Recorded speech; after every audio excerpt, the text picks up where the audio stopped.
نشے کی پوزیشن ہی مت آنے دو، اپنے بچوں کو پہلے ہی کنٹرول کرو، ان کو ٹائم دو تاکہ وہ نشہ خوروں کے ساتھ نہ جائیں، تمہاری صحبت میں بیٹھیں۔ تم ان کو محبت دو، وہ نشے والوں کے ساتھ جائیں گے ہی نہیں۔ سب ویسٹرن ہی کرنا ہے، وہاں نہ بہن کی عزت محفوظ ہے، نہ بھائی کی عزت محفوظ ہے، نہ ماں کی عزت محفوظ ہے، نہ بیٹے کی عزت محفوظ ہے۔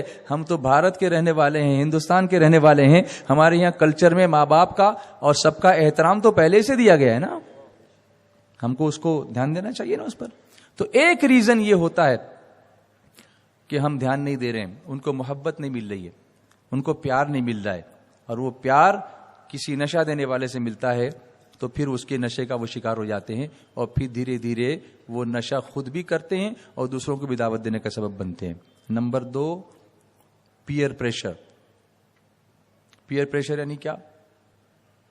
ساتھیوں کا فورس، صحبت، دوستی۔ کالج میں گیا، دوستی پکڑ لی، باپ نے پوچھا ہی نہیں کس کے ساتھ رات میں نائٹ میں گیا تھا، معلوم نہیں، اس کے ساتھ بیٹھا رہا۔ اب گیا، ارے یار تو پینا مت، چل نہ تو ساتھ میں، خالی بیٹھنا۔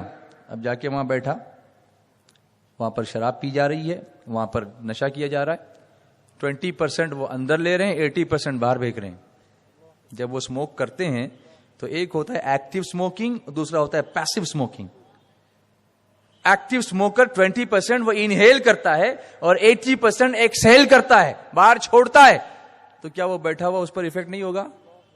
وہ انجانے میں اس کے ایفیکٹ سے آکرشت ہوتا ہے، اس کی خوشبو سے۔ وہ خوشبو تو ہے ہی نہیں، بدبو ہے، لیکن اس کے لیے ایک عجیب سی وہ بو ہوتی ہے جس کا خمار اس کے دماغ پہ چھانے لگتا ہے، اور پھر دھیرے دھیرے وہ پریشر کرتے ہیں، ارے ایک کش لے لینا یار، مزہ آئے گا، جنت کے جیسا تجھ کو لگے گا معاذ اللہ۔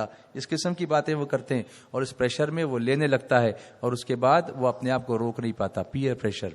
اس لیے اللہ کے رسول صلی اللہ علیہ وسلم نے اچھی صحبت کی مثال یہ دی ہے، اچھی صحبت کی مثال کہ میرے آقا علیہ الصلوۃ والسلام فرماتے ہیں کہ اچھی صحبت کی مثال کسی خوشبو بیچنے والے کی جیسی ہے کہ آپ اس کے پاس جا کر بیٹھیں گے، خوشبو نہیں خریدیں گے، لیکن خوشبو سے تمہارے دل و دماغ تو معطر ضرور ہو جائیں گے۔ اور بری صحبت کی مثال کسی کوئلہ بیچنے والے جیسی ہے، کسی لوہار کے جیسی ہے کہ آپ جا کر کے کوئلے میں ہاتھ تو نہیں ڈالیں گے، لیکن دھوئیں سے کپڑے ضرور کالے ہو جائیں گے۔ اچھی صحبت اختیار کرو۔ اور سچا دوست کون ہے؟ ہم اپنے بچوں کو بتانا چاہیے۔ We should tell them who is your true friend, the one who invites you for doing more and more sins, the one who offers you smoke or cigarette, the one who offers you a glass of liquor or champagne or something, the one who offers you a smoke of narcotics or some drugs. کون ہے وہ تمہارا سچا دوست؟ کچھ لوگ کہتے ہیں میرا ایک دوست بہت میرا ایک دم فاسٹ فرینڈ ہے، اتنا اچھا فرینڈ ہے کہ کبھی بھی پکچر اکیلے نہیں دیکھتا، یعنی دوسرے الفاظ میں جہنم میں اکیلا نہیں جاتا، اتنا اچھا دوست ہے، گناہ کے کام میں مجھے لیے بغیر گناہ نہیں کرتا، وہ اچھا دوست ہے۔ اچھا دوست کون ہے؟ میرے آقا علیہ الصلوۃ والسلام فرماتے ہیں کہ تمہارا سب سے اچھا دوست اگر تم جاننا چاہتے ہو تو سچا دوست وہ ہے کہ جب تم خدا کو بھول جاؤ تو وہ تمہیں یاد دلا دے، جب تم خدا کو بھول جاؤ تو یاد دلا دے۔ تم میں سے کوئی ایسا دوست تمہارا ہے جس نے تم سے یہ پوچھا ہو کہ بھائی تم نے نماز پڑھی؟ کوئی ایک دوست مجھے بتا دو، ایک آدھ دو کوئی ہوگا تو ہوگا، ورنہ عام طور پر ایسا کوئی دوست ہم کو نظر نہیں آتا۔ بھائی تم نے آج قرآن پاک کی تلاوت کی؟ کسی نے پوچھا آپ سے؟ کسی نے پوچھا؟ بھائی آج آپ نے گناہوں سے توبہ کی؟ کسی نے پوچھا آپ سے؟ نہیں پوچھا۔ اور آپ کے سب فاسٹ فرینڈ ہیں، وہ فاسٹ ہونے دو، ہم کو وہ سلو چاہیے جو ایسی سلو رفتار سے ہمیں لے جائے کہ ہم کہیں آگے نہ بڑھے، صرف مدینے پہنچے۔ محبت سے بولیے۔ دیکھو شروع کے دور میں لوگ شراب پیتے تھے، اور لوگ یہ جانتے ہیں اور آج بھی جانتے ہیں کہ شراب کے کچھ فائدے بھی ہیں، قرآن نے اس کو بھی بیان کیا ہے۔ قرآن وہ کتاب ہے جو سائنسی فائدوں کو بھی بیان کرتی ہے، جو میڈیکل فائدوں کو بھی بیان کرتی ہے، جو ٹیکنالوجیکل فائدوں کو بھی بیان کرتی ہے، جو سوشل فائدوں کو بھی بیان کرتی ہے، اور پھر اس کی برائیاں بھی بیان کرتا ہے۔ اللہ تعالیٰ قرآن پاک پہ فرماتا ہے، سنو، اعوذ باللہ من الشیطان الرجیم، بسم اللہ الرحمن الرحیم، ومن ثمرات النخيل والأعناب تتخذون منه سكرا ورزقا حسنا إن في ذلك لآية لقوم يعقلون.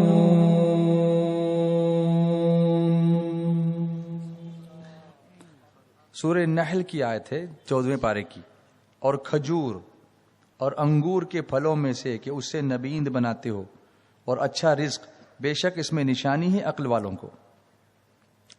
کھجور، انگور، اب شراب ان سب چیزوں سے بنتی ہے. جب ان کے سڑا دیا جاتا ہے، اس میں سے خمر نکلتا ہے، تب جا کر کے وہ شراب بنتی ہے. کسی نے پوچھا تھا کہ آپ کے یہاں شراب تو حرام ہے لیکن انگور حرام نہیں ہے، جبکہ شراب تو انگور ہی سے بنتی ہے.